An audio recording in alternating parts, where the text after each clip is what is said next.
One of the most profound movements and one of the first real social movement in American history was all about slavery, and that's labor. And it was about creating a different kind of democracy, different kind of way of thinking about the economy. And I think these battles aren't over. The African American portion of American wealth as a whole is 3% today. And the last time it was 3% was in 1868, 3 years after slavery.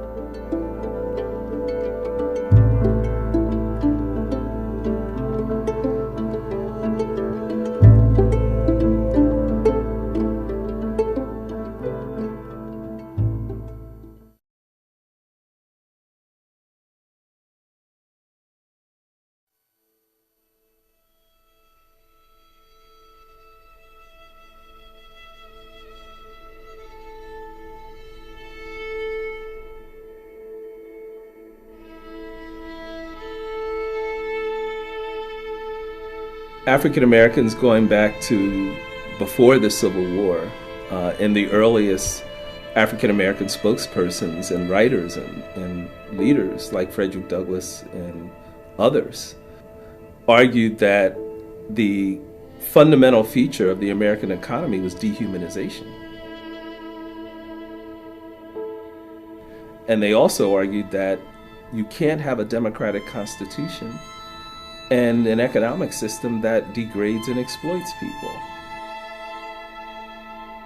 Many of the radical Republicans who fought for the Civil War and in the Civil War believed the same thing.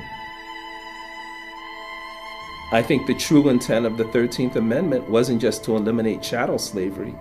It was to eliminate all forms of economic oppression and create what we would now call living wages for everybody. I think that was the true intent. But these things were overthrown. After the Civil War, there was a counter-revolution, Lincoln's assassination, the destruction of Reconstruction. We got segregation, which wasn't just about making white people feel superior, it was about a cheap labor force, which persisted. The 1963 March on Washington, where everyone sees Martin Luther King's I Have a Dream speech. Well, King wasn't head of that march. A. Philip Randolph was, the first black trade union president. The demand of the march was for jobs and freedom. Jobs came even before freedom.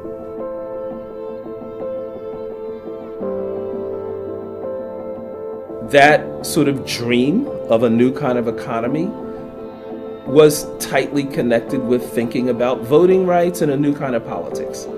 And when African Americans said we refuse to work as basically semi-slave laborers with no rights and no voting rights and no protections, and my generation said we're not going to do that work that our parents did, then employers started bringing undocumented immigrants into the country to work with no rights and no protections.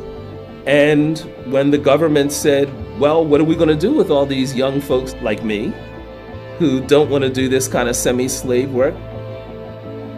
They didn't reform the economy. They said, let's lock them up.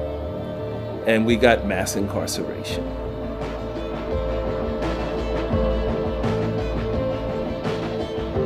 And so I think all of these things are related to our history. All of these things are part of the challenge of changing the system. And the system connects these things.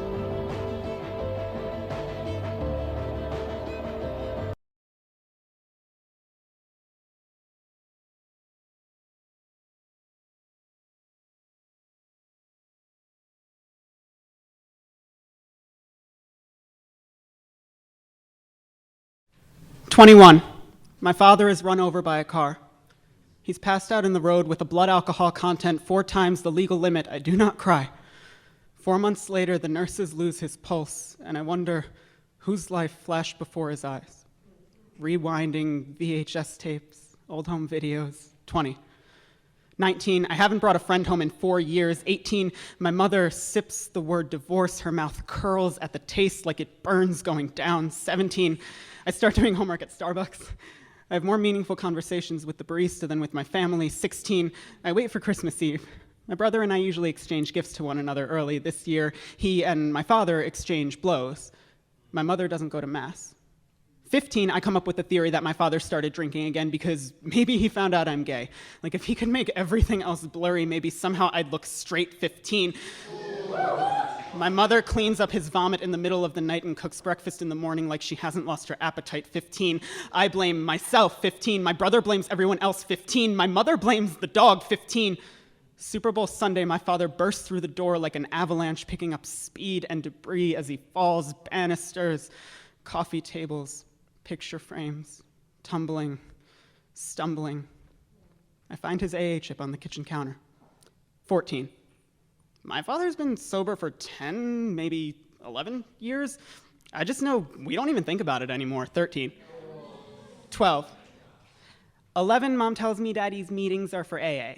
She asks if I know what that means. I don't. I nod anyway. 10.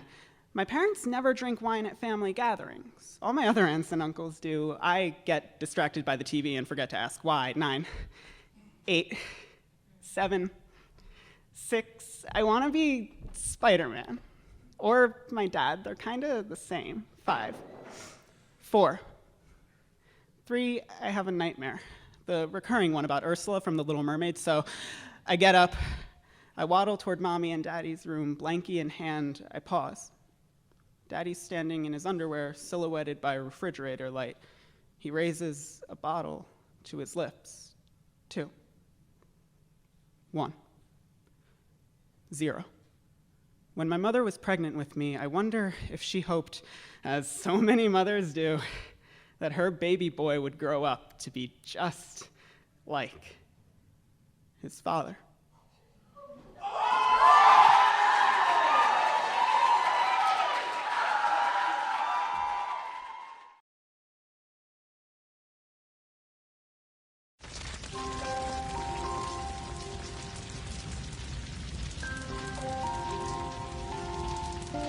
A single ember that escapes from a wildfire can travel more than a mile.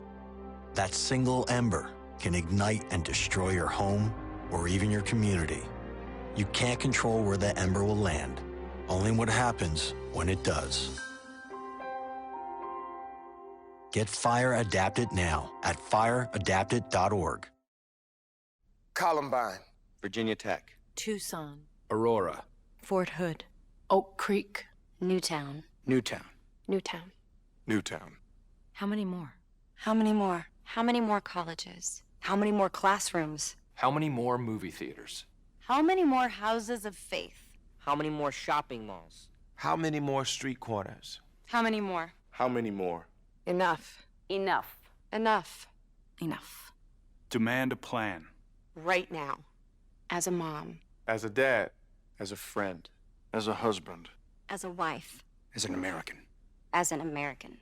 As an American. As a human being. For the children of Sandy Hook. Demand a plan.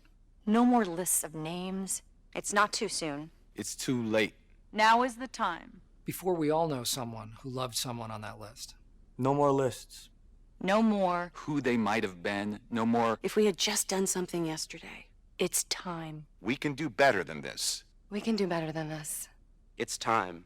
It's time. It's time for our leaders to act. Demand a plan. Right now. Right now. You! Demand it! Enough. Enough. Enough. Enough.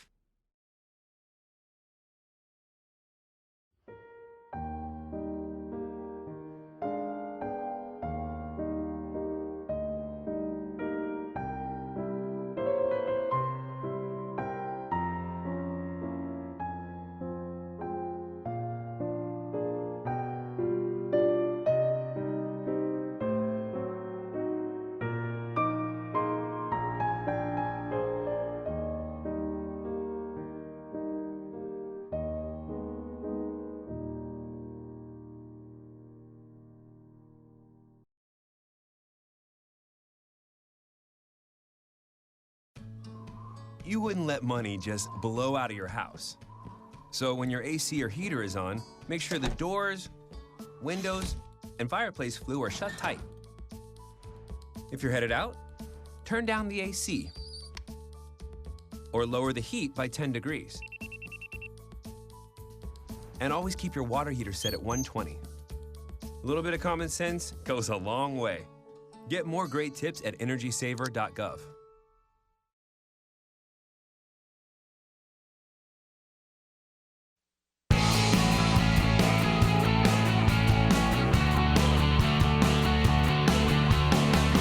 Broadcasting around the nation, on your radio, on your TV, and online.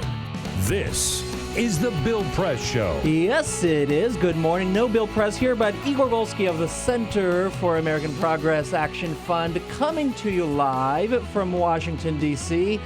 on the morning after of another beautiful Democratic debate out in Wisconsin. This was, of course, the PBS debate with the magical duo of Gwen Ifill and Judy Woodruff. We'll break it all down for you. We should point out that was the first debate where it was just two female moderators and there were no dudes. There was one dude on stage running for president. Oh, yeah, that's right. Who run the world? That's right. Beyonce. Look, Beyonce, as always, is setting the trend, and we all just follow her. Yeah. You mean Beyonce Knowles? It's Beyonce's world. We're just living in it. Are you guys talking about Beyonce Knowles? Yes, the artist. I understand. Yeah, the singer. I want to clarify. Yeah, I didn't know if you knew her. I know what kind of music you listen to from the 50s or something. Oh, God. Sick burn, bro. Didn't know. Oh, that one stuck right off the bat. Well, what are you going to do? I'm just going to speak the truth. Meanwhile, before we went live, we were debating which country song lyric you were referencing in the show. I don't listen to country or Western. I just know one song, and it ends with "drink a beer," and I'm trying. They all end with that. By the end of the show, I'll come up with it.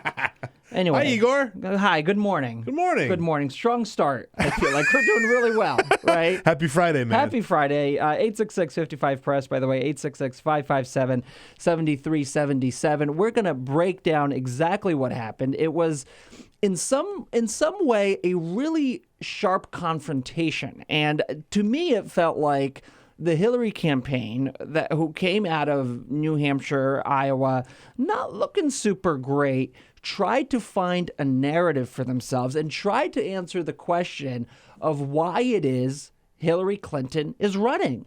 Yeah. Why she wants to be president. Is it because she has been building up to this and this is the natural next step? Or does she have an overarching message that will actually resonate? Now, I was thinking about this earlier before the debate, kind of just assessing how the Hillary campaign was going, and I couldn't really articulate clearly what her theme was or what her specific message was. And last night they took a stab at it. We'll get into all of that. And of course, your calls at 866-55-PRESS, 866-557-7377. I'm joined, of course, as always, by the wonderful Bill Press crew here in the studio. Howdy. Good morning, Peter sir. Ogburn, Jamie Benson, Cyprian Bolding, and of course Ray Rogers, screening your calls as you weigh in on what you thought were the most important moments, the least important moments. I saw on Twitter yesterday something that surprised me. There was this sense between some Hillary Clinton supporters that maybe Bernie Sanders went a little too far, that maybe he came across as a little too patronizing, as a little too dismissive of her. We'll get into that, and I'm, again, curious to hear what you guys thought. To me, though, in many ways, this was like a very PBS debate. Yeah. A very PBS debate. The moderators kind of played down the drama, stayed in the background, and let the candidates duke it out. And boy, did they, particularly towards the end, where I think Hillary really felt that was her moment to make a clear distinction to voters in Nevada and voters in South Carolina, where the Clinton campaign feels is really their home turf. Because if Iowa and New Hampshire are super white and don't look like the rest of America or the rest of the Democratic base, then those states do, and they come closer to it. And what she did is what she's been kind of getting closer and closer to in these last couple of debates, and that is tie herself to President Obama, who's very popular in South Carolina, and to say to Bernie, hey, look, you criticized the president time and time again, and I think that coming from another Democrat is unacceptable. There's no sound here, though. You know, to me, the debates are so interesting because I think that we're seeing sort of the worst out of the supporters of both of the candidates, right? Like, it's getting very, very, very contentious on both sides. But I think that both of the candidates, both of them, clearly they disagree on some things, but I don't think it's ever gotten over the line or out of hand. It's a debate. And I think that something that's lost on the supporters of these candidates is that it's okay to disagree. It's like it's totally okay to disagree. It doesn't have to drop down to this. Well, it's not only okay, but it's also healthy and necessary. Oh my God, it's beyond right? healthy, and right? What really, let me tell you what really bugs me about Hillary's line last night that how dare you disagree with the president, and you've called for him to be primaried, and you've said all that, you've blurbed Bill's book, and you said that you have buyer's remorse for the president, even though, to be clear, that's not what he's said, not what the book really talks about, but they're certainly using it in their campaign. Look, the problem with this attack, which a very clear effort to speak to voters in South Carolina and to say that she'll continue Obama's legacy, that to them makes political sense. The problem, though, is that it comes off as completely inauthentic. Yeah. Nobody really believes that Hillary Clinton, who gave her all in 2008 to try to defeat Barack Obama and win the Democratic nomination, and who by all signals is a very smart and thoughtful person. Nobody actually thinks that she believes that you should never disagree with Obama. I mean, certainly if you look at Obama's approach to problems, if you look at his time in office, there are areas where she should feel as a candidate that she has to improve on. And if she doesn't feel like she has to improve on those points, on those weaknesses, why is she running for president? Exactly. Yeah. If Obama's the perfect president, what are you doing? Yeah. Then what are you doing? If we have nothing to learn from Obama's presidency because it's perfection, I mean, then we're in trouble. Then I don't want Hillary. I don't want Bernie. I don't want any of them. If the feeling is we've gone as this is the best, it's only downhill from there, right? Yeah. It just doesn't make any sense to me. This is the spectrum of liberalism, right? Progressivism, however you want to put it, is so vast and wide. And look, I mean, I'm not here to defend Bill's book. I didn't write Bill's book, but it came up last night in the debate, and it was painted in a negative way. Bill's book talks a lot about all of the great things that President Barack Obama has done. But if you are a hardcore progressive, you can look at some of the things that the president did and say he didn't go quite far enough. That the next person who is in office, who is a progressive or who is liberal, should take the ball a little bit farther. Take the ball and carry it over the line, right? And that's the point of the book.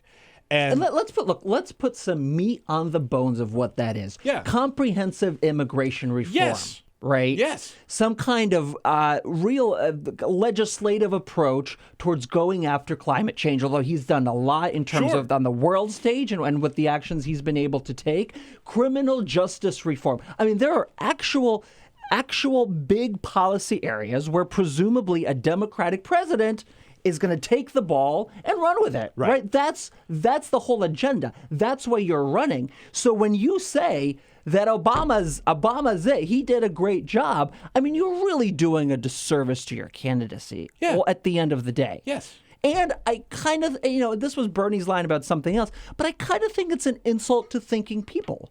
Yeah. Because I think it's so cynical for them to believe that voters will be fooled by this idea that Hillary Clinton doesn't think that Obama has made any mistakes. I mean, if you ask Obama, he'll tell you he made mistakes and that you should learn from the mistakes he made. And the primary mistake or the misjudgment, the miscalculation that's at the center of his presidency is this belief that if you come to the table with the opposition in a very thoughtful and deliberate way, that you can build in a compromise. You can find bipartisan agreement, you can find compromise, and you could get something done because you all sit around the table, you all have a conversation, and that's how you move forward. And that's also Hillary Clinton's theory. Yeah. That's why the policies that she is proposing already have some compromises kind of baked into them. Yeah. Some ideas that she feels like, I'll give him a little of this, give them a little of that, and we'll pass this thing together. That's why her policies aren't as aspirational as Bernie's. Now, the open argument is, if that tactic didn't really work for Obama in many different iterations, particularly in his early years where he was really all about kind of coming in and finding a solution, will it work for Hillary? Bernie is proposing a completely different paradigm, which, to be fair, is much more broad, much more general. Nobody really understands, for instance, how he would take Obamacare, keep it, and still convert us into a Medicare for All system. That is very unclear to me. Unclear. So what do you want, voter of America? Do you want an approach that says, I'll sit around the table with everybody, including Henry Kissinger, because I believe that I have something to learn from all of these people, and that's how we actually get change done. That's how we transfer that aspirational piece into actual law that changes people's lives? Or do you believe that we need to start with the most progressive ideas, and then we go to the table and say, here's our super progressive idea, and yes, in the course of negotiation, I'll move a little bit to the right, but the end product is still fairly liberal. Hillary's end product, because she's going to have to compromise, is going to be far more conservative, theoretically, than Bernie's. The question is, who's going to get the job done? Yeah. Yeah, that's the real question. That's the real question last night, and I think it's a healthy discussion and a healthy debate. And when you disagree with someone, it's not an artful smear, or when someone who supports the other candidate comes out and speaks against you, it doesn't mean that you have to go completely nuclear on them the way that a lot of Bernie supporters did on John Lewis yesterday. Guys, this is a race. It's an election. It's a debate of ideas, and it's okay to disagree and still move forward, right? Like we're getting so much, right, because of this disagreement over Bill's book, right? Like we get this constant thing of, well, I'm never going to listen anymore and all this. It's just like, read the book. You don't like it? Okay, fine. We can still be friends. We're both still on this spectrum of moving forward, making America great again. Right? But like it's okay. It's okay to have this debate, right? It makes everybody stronger. Let's play out this debate, Jamie. Let's go to the clip with Hillary Clinton responding to Bernie Sanders and saying that the criticism she has heard from him, she expects from Republicans, not from a fellow Democrat. Criticism that we've heard from Senator Sanders about our president, I expect from Republicans. I do not expect from someone running for the Democratic nomination to succeed President Obama. And his response here. It is really unfair to suggest that I have not been supportive of the president. I have been a strong ally with him on virtually every issue. Do senators have the right to disagree with the president? Have you ever disagreed with a president? I mean, that makes perfect sense to me. It's perfectly laid out. Right, it's perfectly laid out. We have areas of disagreement. That is healthy. Can you imagine, let me just stop for a second. Can you imagine how Hillary would react and how much she would criticize Republicans when they said in 2008, if they were to say in 2008, they didn't because it was so unpopular, that they have no disagreements with George W. Bush. Right. Even if George W. Bush had been popular. Yeah. If they came out on stage, embraced him, hugged him, said, you'd be like, what? Why are you running for president if you don't disagree? He did such a great job. Yeah. Right? What makes you you? What distinguishes you?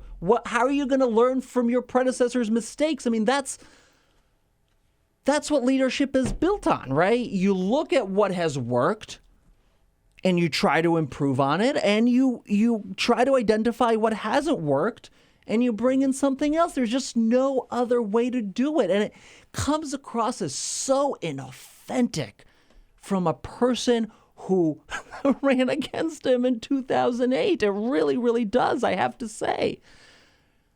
866-55-PRESS, 866-557-7377. The Hillary-Bernie debate, for me, that was probably the biggest moment, but we'll also get into some of the other big highlights, the sparring on foreign policy, which was the second half of the debate.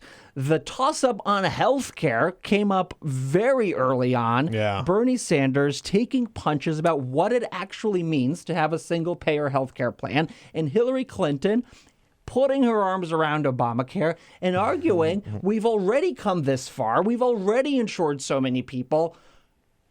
What are you going to do? Get us into another 9-month-long legislative fight about a bill that is so kind of takes on so many special interests, insurers and pharmaceuticals and doctors and hospitals that it's going to be even a bigger, larger fight. And what's going to happen to those people who now have coverage?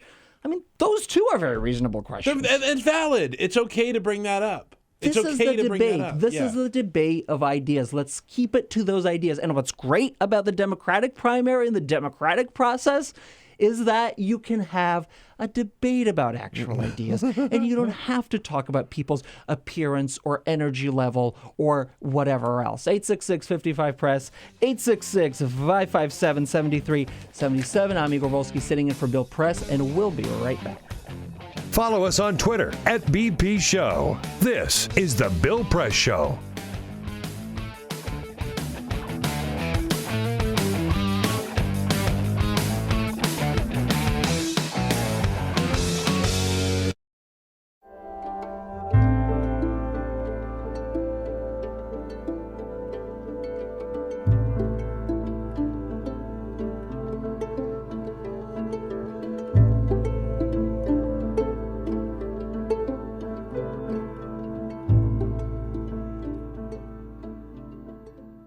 Today, in this country, we are having a conversation about police violence, the killing of black men, and what all that means. It is sad that this is happening and that every day there's a new incident to cause us to keep thinking about it and talking about it. But it is extraordinary that the American people are having to deal with this every day, whether you're watching CNN or MSNBC, Fox, or ABC News. All the news channels are talking about police violence and what does that mean against black people.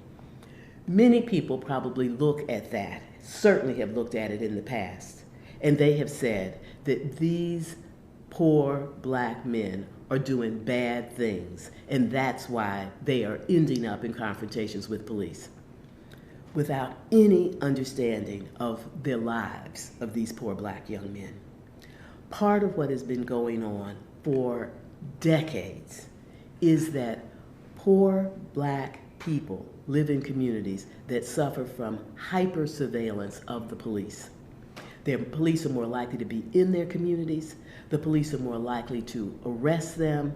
The police are more likely to stop them even if they're not doing anything. And that is what is so hard for the American people to believe, that you would get stopped and searched and arrested by the police and not doing anything. But this is starting to come out as people are telling the stories over and over again. But this has been the condition, this hyper surveillance by police, making it more likely for people to get a record, to be known by the police, and then once they get in the system, it is almost impossible to get out because of the whole system of being on parole and missing an appointment or fraternizing with a person who has a criminal record, getting you right back in the jail, and then going back again and again and again.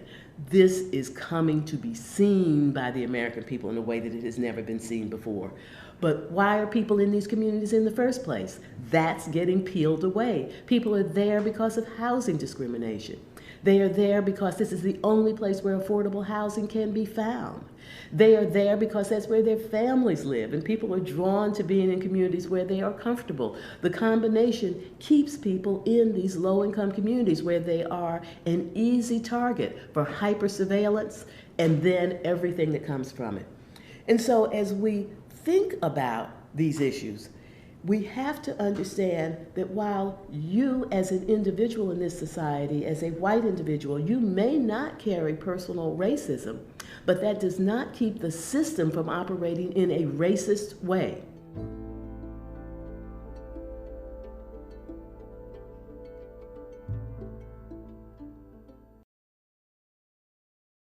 I grew up in the housing projects of Cleveland. I didn't even know that life could be any better than it was. Education for me has been a way to get away from the agony of what was normal life. I want to be able to impact the community, not just look back on where I came from, but to reach back to where I came from and pull some people up with me. My name is David, and I am your dividend.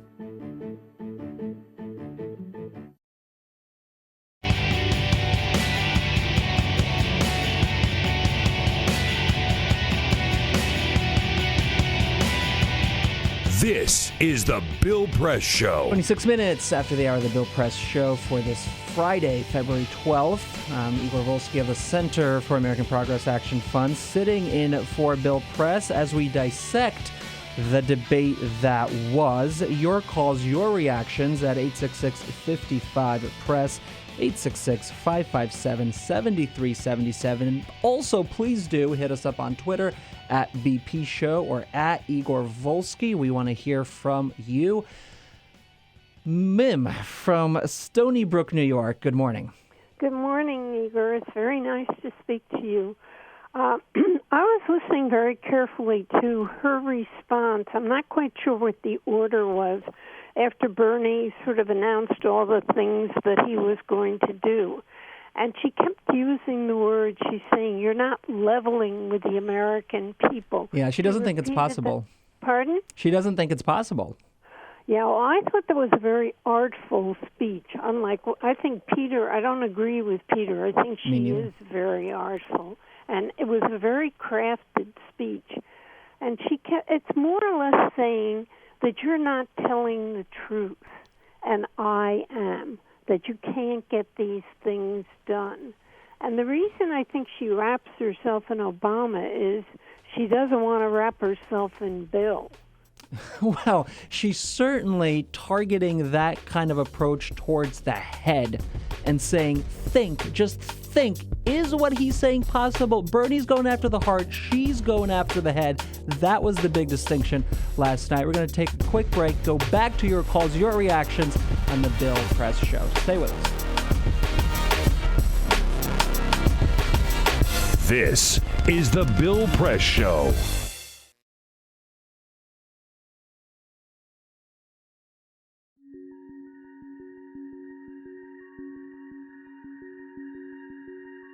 The world is coming to an end. The air is polluted, the ocean's contaminated. The animals are going extinct, the economy's collapsed.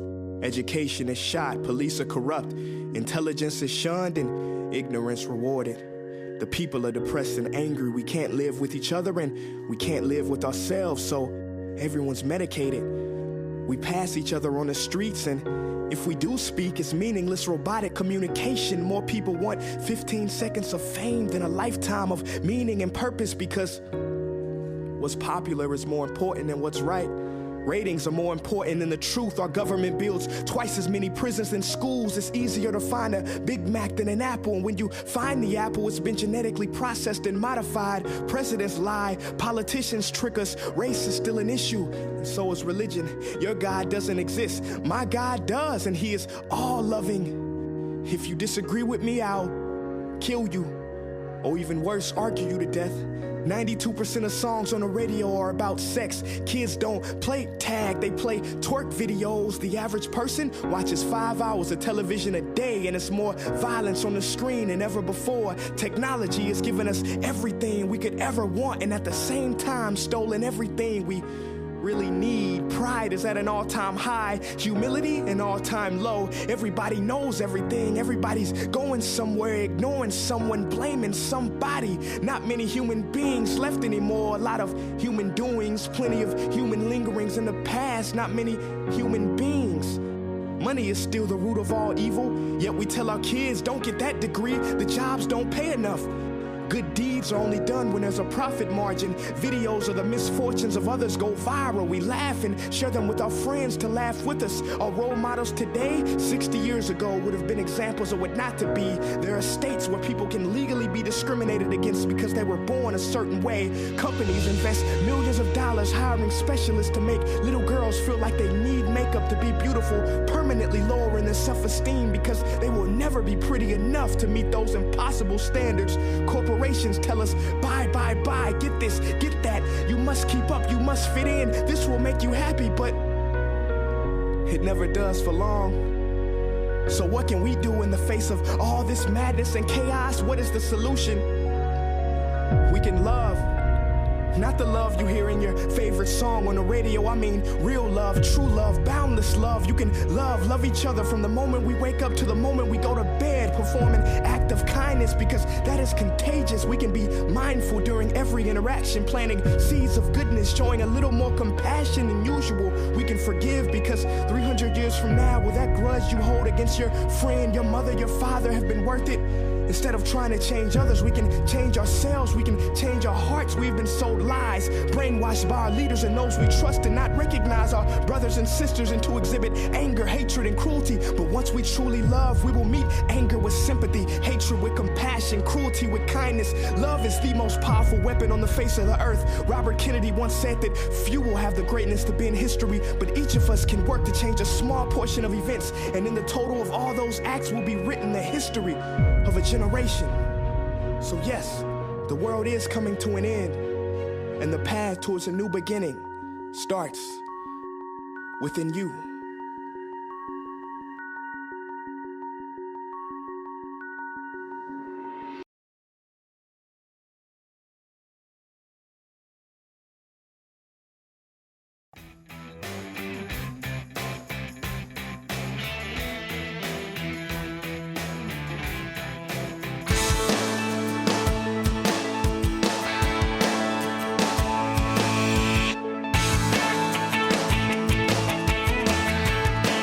Help keep all the presidential candidates straight with your progressive headquarters for the 2016 election. This is The Bill Press Show. That's right. There's Hillary and there's Bernie, and that's really it. 866-55-PRESS, 866-557-7377. Igor Volsky of the Center for American Progress Action Fund sitting in for Bill Press.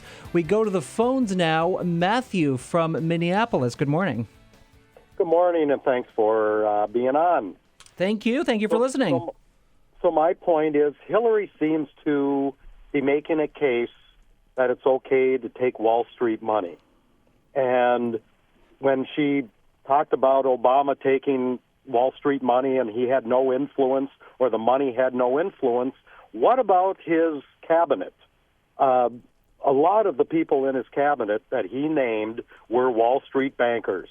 And I'd love for Bernie to ask the question, who are you going to put in on your cabinet, Hillary? Because it will probably be Wall Streeters and big-time politicians. Well, the argument that she's making is that you need these people to get things done. You need their buy-in. And as long as your policies are geared in the right direction, that yes, you can take their money, but you can still be tough and move in the right direction.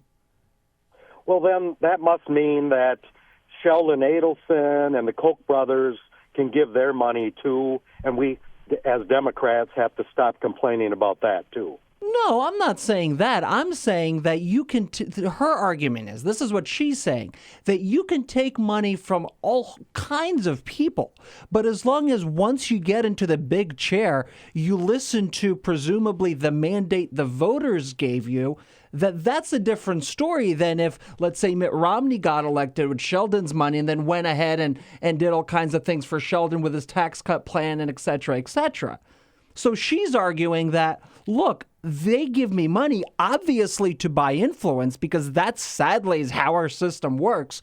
But I'm promising you, she's saying to Democrats, that I have your interests in mind, or the interests of the middle class, and I won't screw you over. So the question is, do you trust her? Do you believe that she'll do that? Or do you think that she'll see the money and she'll follow the money, right? That's kind of the big split in the election. Matthew, thank you. Barbara from D.C., good morning. Igor, great to talk to you. My point is, when Hillary was saying that Bernie was, disagreeing with Obama, she was referring to when Bernie said that Obama needed to be primaried when he was running for re-election, and he was a sitting president. And the party that supports a sitting president really shouldn't be primarying their own sitting president. So that's what she was referring to when she was saying Bernie's complaining about Obama. Yeah, that's fair. That's fair. But let me ask you this, Barbara. Let me ask you this, because you put it out there. So let's engage on this a little bit. That happened during a time, and you'll remember, when progressives were really upset with Obama, right? He had just gotten health care, but barely. He really wasn't engaging on the issues in a strong progressive way like he is now. And so there was this big open question, is Obama the kind of progressive fighter we thought we were electing? And people like Howard Dean were thinking, oh, maybe there's an opening here. And so I think, not to put words in Bernie's head, I don't know what he was thinking, but my assumption is his approach was, if Obama is primaried by someone, that's going to kind of move him to the left and force him to fight for progressive values. What's wrong with that? Well, I remember when Kennedy primaried Carter, and that didn't go so well for the Democrats. So I think the Democrats should have been pushing from the inside to move Obama to the left. And I think the voters should have been pushing from the outside to move Obama to the left. I mean, we did terrible turnout in 2010 and 2014, and that's why we're in the situation we're in. Well, that's what Bernie's saying, right? Voters pushing from the outside by moving Obama to the left. I just don't see this problem with having more democracy and more competition and more elections. What's the problem of holding elected officials accountable to the voters? And I know that there are a lot of Hillary supporters that listen to the show, and if you don't think that Hillary Clinton is a stronger progressive right now because of Bernie Sanders, you're wrong. I mean, they are having a fight on the debate stage, on the national stage, about who's more liberal, right? Do you think Hillary would ever engage in that and ever go out there and put her liberal credentials out there in the general election? No, never in a million years. Because that's the problem. That's always been an issue with Hillary, and it's fine. She's pragmatic. She wants to get things done, but at the same time, you have to take a stand for liberal policies if you're going to run as a Democrat. And she's had to do this because of Bernie. And you see on issues like trade, like the TPP, like the immigration issues that surround the raids and sending back unaccompanied minors, there she's really been pushed on those issues. Yes. And that's pretty critical. Yes. Maybe on healthcare a little bit too. I mean, that's where you really see the benefit of the competitive democratic system, is that they don't look, everyone has different instincts, right? Bernie's instincts are to the left of Hillary's. Hillary, given kind of her experiences and her theories, are to the right of Bernie. And so the question is, does it help the process? Does it make a better president if during the primary season, during the election, you force the candidates to speak in your language? The same things happened with Bernie, where the Black Lives Matter movement pushed him on that issue, pushed him to engage on race in a way that he's never had to. Not because he's a bad person, not because he's a racist, but because he's from a state called Vermont, where I don't know if there are any black people in Vermont. Yeah. Ted from Ann Arbor, Michigan. Good morning. Good morning. Here I'm speaking both, hopefully, as a politician and mathematician, because I'm both. Oh. This is the simple thing. If you talk about size of government, The thing that I'm sad about is that they are not counting the following kinds of things. All the huge amounts of taxes that are not paid. That's an expenditure and an investment. The tax breaks, if you count those in, then Bernie and Hillary, mostly Bernie, will decrease government by making those people pay, because making them pay eliminates a huge investment. If you add that into the equation, I'm not sure if government would rise by 40%. Oh, Ted, thank you for saying this. I could not agree with you more. What really kind of pricked me at last night's debate are all these questions about should they be afraid of you because you'll make government larger? Let me tell you something about this, okay? If you look at the president's employment record, public employment has fallen by 500,000 jobs. It hasn't grown, it has shrunk by that much. And that is a problem in many, many ways. Obamacare, what's seen as a big government system, is actually a system of private insurers and private providers providing you health care. So this notion that somehow you're growing government and it's just so fat is really insane. And the fact that you have, I think it was Judy or Gwen, whoever asked the question, kind of giving credence to that idea, to that theory, is really, really a problem. And yes, absolutely. If you eliminate a lot of those tax breaks and a lot of those deductions that big, wealthy corporations take on a on a yearly tax basis, that's going to make a big, big difference, I think. But I mean, seriously, this not counting a huge expenditure of government. I don't know what the figures are. I'm not an economist, but I suspect that in the end, even Bernie's programs would wind up with a smaller government. Well, I don't know about that. I mean, Bernie's programs, you look at the single-payer program, and he has laid out some of the details, and a lot of those taxes are big taxes. I mean, it's a question of, should we have them? Is that how we want to prioritize what matters, taxing the rich in order to get health care for everybody else? But then how do you define rich, and what does it do to the economy? I mean, that's a real question. Those are maybe real conversations we need to have. I'm not running away from those conversations. I'm just saying that we need to also acknowledge that that's a shift. That's a change. Maybe it's a change and a shift that voters are comfortable with. Certainly they were comfortable with that shift in Iowa and New Hampshire.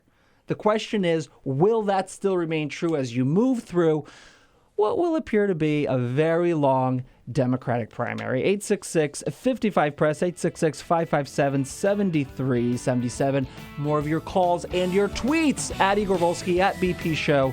We'll be right back. Your progressive headquarters for the 2016 election. This is The Bill Press Show.